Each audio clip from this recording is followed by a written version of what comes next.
JDS ಉಳಿತದೋ ನಾಶ ಆಗುತ್ತೋ ಖರ್ಗೆ ಎಲ್ಲ ಸರ್ಟಿಫಿಕೇಟ್ ಕೊಡೋದು ಈ ನಾಡಿನ ಜನತೆ ಕೊಡ್ತಾರೆ. ಅವ್ರ ಅಪ್ಪನ ಕೇಳಿ ಪ್ರಿಯಾಂಕಾ ಖರ್ಗೆ ಅವ್ರಿಗೆ ಹೇಳಲಿಕ್ಕೆ ಬಯಸ್ತೀನಿ, ಕರ್ನಾಟಕದ ಹಣೆ ಬರುವ ಮುಂದಿನ ಚುನಾವಣೆ ಇದೇ ಆಗೋದು. ಅಲ್ಲೆಲ್ಲ ಬಿಹಾರದಲ್ಲಿ ಆರ್ಸಿಡ್ ತಗೊಂಡವರಲ್ಲ, ಈ ದುರಂಕಾರ ಬಿಡದೇ ಇದ್ರೆ ಅವ್ರ ತಂದೆ ಮೊನ್ನೆ ಏನ್ ಮಾತಾಡೋರು, ಭಾಷಣ ಮಾಡಿದ್ರಲ್ಲ, ನೀವು ಇಲ್ಲಿ ಹುಟ್ಟೋದು ಬೇಡ, ನಾನು ಅಲ್ಲಿ ಹುಟ್ಟೋದು ಬೇಡ, ನಮ್ಮ ಅಭಿವೃದ್ಧಿ ಮೈಸೂರು ಕನಕಪುರದಷ್ಟು ಮಾಡಿಕೊಟ್ಬಿಡಿ. ನೀವು ಮಾಡಿದ್ದೇನು? ಖರ್ಗೆ ಅವ್ರು 40 ವರ್ಷ ಇದ್ರು ಹಿರಿಯ ಖರ್ಗೆ, ಇವರು 8 ವರ್ಷ ಮಂತ್ರಿ. ನೀವು ಮಾಡಿದ್ದೇನಪ್ಪ?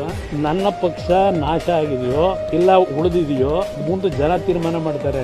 ನಿಮ್ ಪರಿಸ್ಥಿತಿ ಎಲ್ಲಿಗೆ ಬರ್ತೀರಿ ಅನ್ನೋದನ್ನ ಅದು ಸ್ವಲ್ಪ ಯೋಚನೆ ಮಾಡ್ಕೊಳ್ಳಿ. ನನ್ನ ಪಕ್ಷದ ಬಗ್ಗೆ ಯೋಚನೆ ಮಾಡಬೇಡಿ, ನನ್ನ ಪಕ್ಷದ ಕಾರ್ಯಕರ್ತರು ಯೋಚನೆ ಮಾಡ್ತಾರೆ.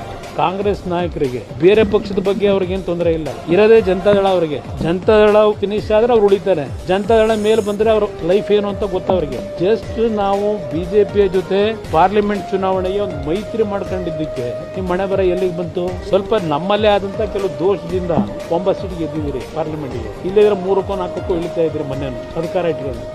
ಕಾಂಗ್ರೆಸ್ ಪಕ್ಷದಲ್ಲಿ ಇರ್ತಕ್ಕಂಥ ಮಂತ್ರಿಗಳು ಎಷ್ಟು ಜನ JDS ಇಂದ ಲೀಸ್ ಮೇಲೆ ತಗೊಂಡ್ರಿ, ಮುಖ್ಯಮಂತ್ರಿಗಳಿಂದ ಹಿಡಿದು ಎಷ್ಟು ಜನ ಮಂತ್ರಿಗಳು ಮಾಡ್ಕೊಂಡಿದ್ದೀರಿ.